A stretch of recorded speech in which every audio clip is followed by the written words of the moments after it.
Liberty works.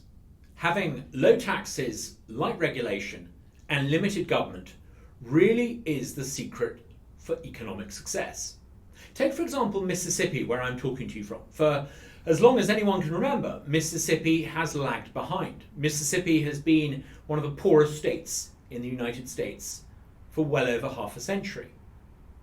But this is beginning to change. A recent report by the American Legislative Exchange Council, ALEC, looked at Mississippi alongside the 49 other states and ranked them in terms of economic outlook.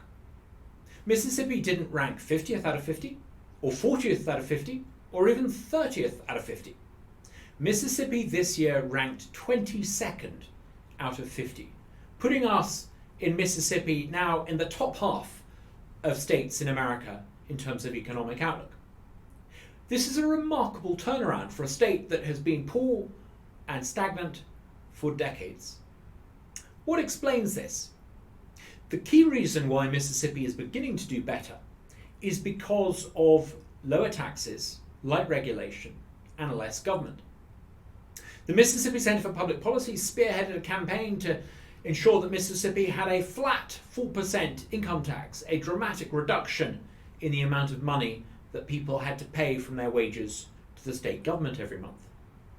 We also led the campaign to deregulate the labour market with a universal occupational licensing law. This basically means that not only is it easier for qualified people from out of state to come and work in state, it creates a downward pressure on some of the excessive regulation and red tape in Mississippi that prevents people from working in their chosen field.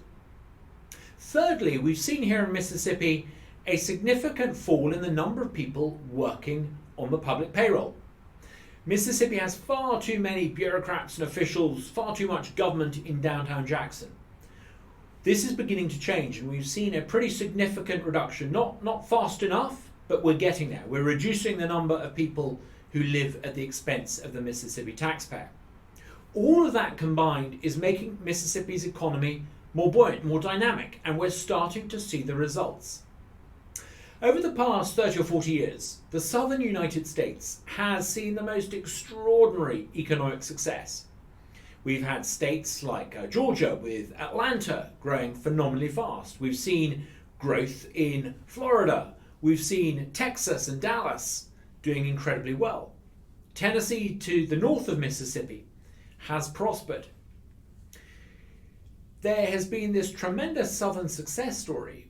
But the truth is that Mississippi, right bang in the middle of all of that southern success, has been held back. This is starting to change, and if we can continue to lower taxes, lighten regulation, and shrink the size of government in Mississippi, we will join that southern success story. What we need to do in Mississippi is eliminate the income tax entirely, radically deregulate some of those existing restrictions that are in place, do things that would lower the cost of healthcare, for example, through so-called certificate of need reform. But what we're beginning to see is clear evidence that even a state like Mississippi, which has historically been one of the laggards in America, can begin to grow if we apply these universal principles.